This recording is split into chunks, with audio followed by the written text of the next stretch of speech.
Welcome to the University Museum at Hong Kong U and Eileen Chang at Hong Kong U, an exhibition of images and documents from the university archives. I'm here today with Nicole Huang, who co-organized the exhibition with us and is indeed a scholar and historian who worked on Eileen Chang's documents for some time.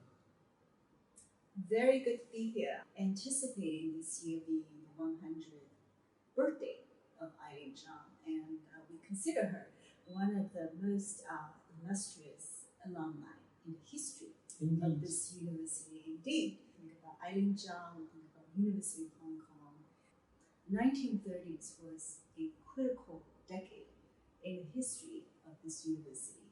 The percentage of women on the campus rapidly increased throughout the decade of 1930s. So when she came in August 1939, there were so many female students on this campus, especially students who were studying arts, right, in the Faculty of Arts. So gender composition dramatically changed throughout the 1930s. Right? Arts curriculum, what we were teaching students throughout the 1930s, also went through a period of reform.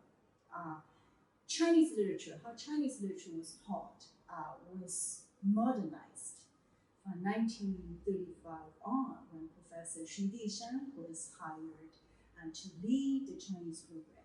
So she would be learning a set of curriculum that was modernized with interdisciplinary understanding and also global outlook onto anything that was Chinese literature, Chinese culture, philosophy, history, religion.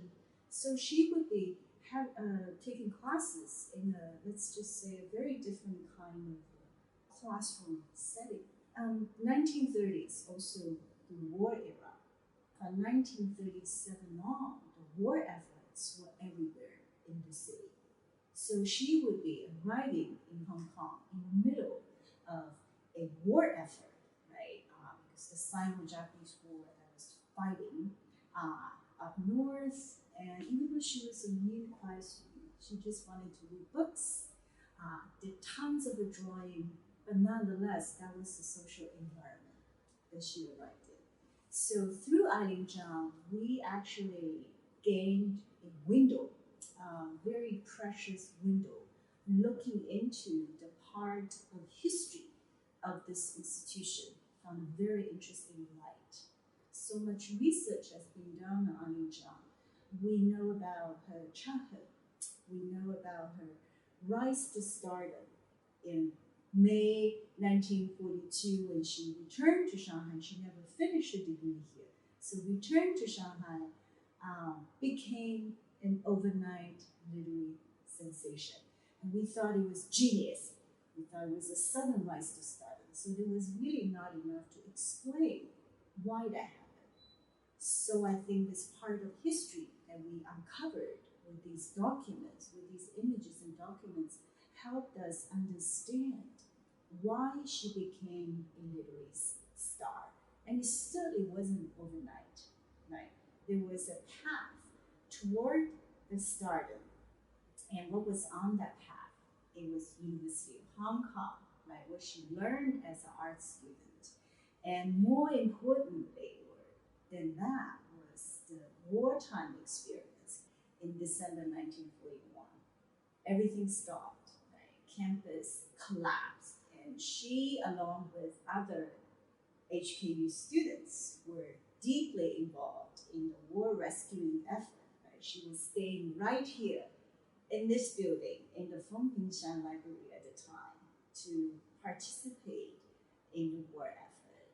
And she wrote about it to say that the experience, the wartime experience in Hong Kong, shook me to the core. That was in her exact words. So it was the time, the experience of staring into war, into devastation, into atrocities, staring it in the eyes, I think had tremendous impact on her.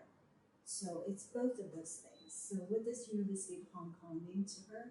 I think it means a lot, and it had everything to do with her later rise of literary stardom.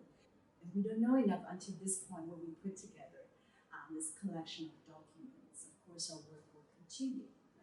Yes, and I'm pleased that we could do it just here in the very building where she studied so much during these difficult years and where she laid the foundation for her stardom, as you described.